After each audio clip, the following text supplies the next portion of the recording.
Today it's Friday, December 22, 2023. Let's make also an update for the Q5. What's going on? I put back the intake manifold. We insulate the wiring for the camshaft position sensors that was near to the exhaust side I'm talking about, down. Not the one that's here and not the one that's here. The lower one. Putting everything back together. Alright. I cleared the faults. It didn't came any fault. Okay, I clean also the throttle valve body because there was so much dirt where it was closing. Fine.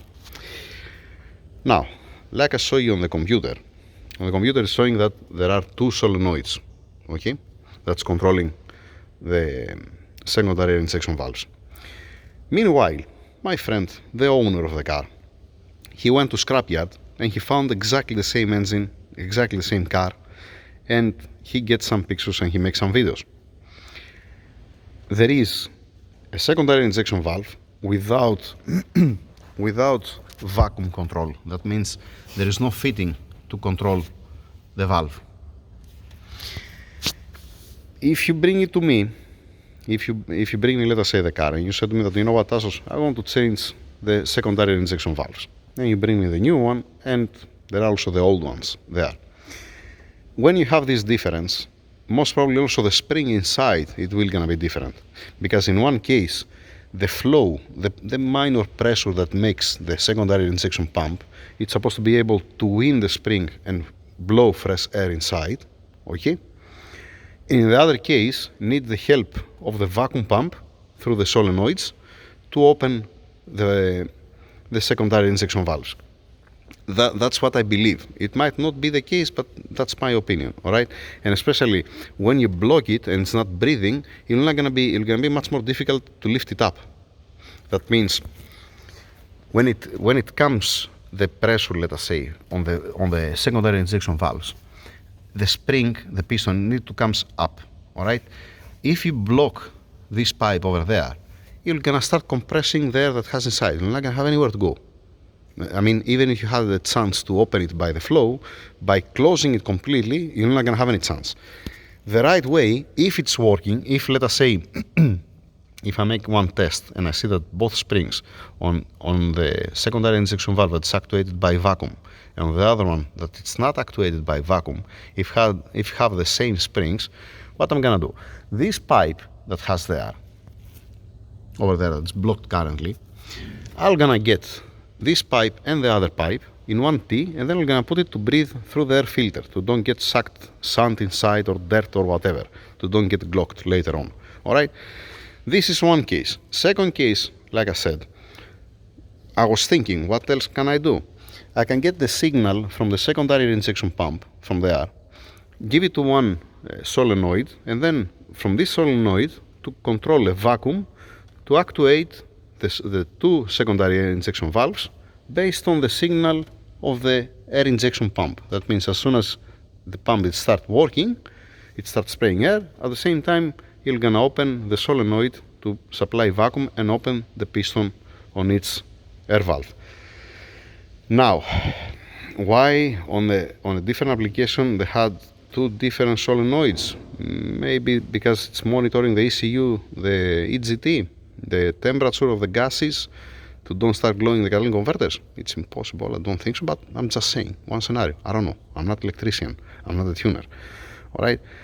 But in the other case, what do you have? You have one common inlet from the air pump to both secondary injection valves without solenoid controlled. So that means it's not that much important if you open it both at the same time, right? I guess. In any case, we are not spending more time with that, putting back the intake manifold. We're gonna make one oil service because it sounds a little bit rough, the engine, you know, to make one oil service, cleaning the throttle, okay, and then the customer, he'll gonna continue monitoring the status of the car, how it's gonna be. Who knows, maybe in the future, maybe I'm gonna put a solenoid, maybe I'm gonna put just a breather through the airbox.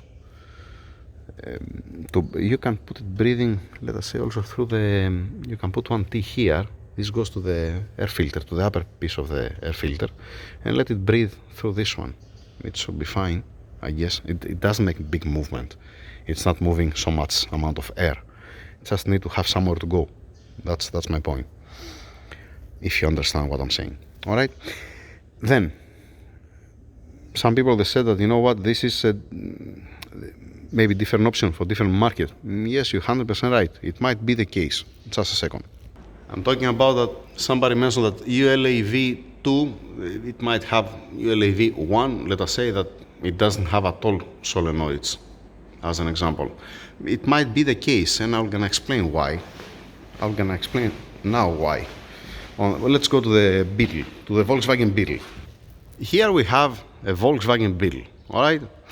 So when we will start modifying these cars back in 2014, okay, what we find out, what we was doing back in the days, the plenum, the Y-pipe, air filters, blow valves, we was removing the diverted valves and I was putting blow valves blowing out, okay, and we was putting exhaust system without Carlin converter.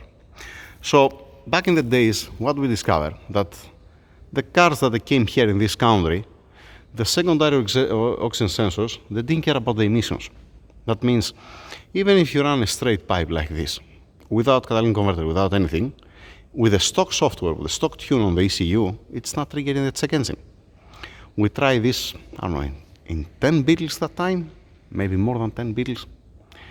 So it might be the case because each country has different standards for emissions. Here at least, what it came here in this country, in whichever car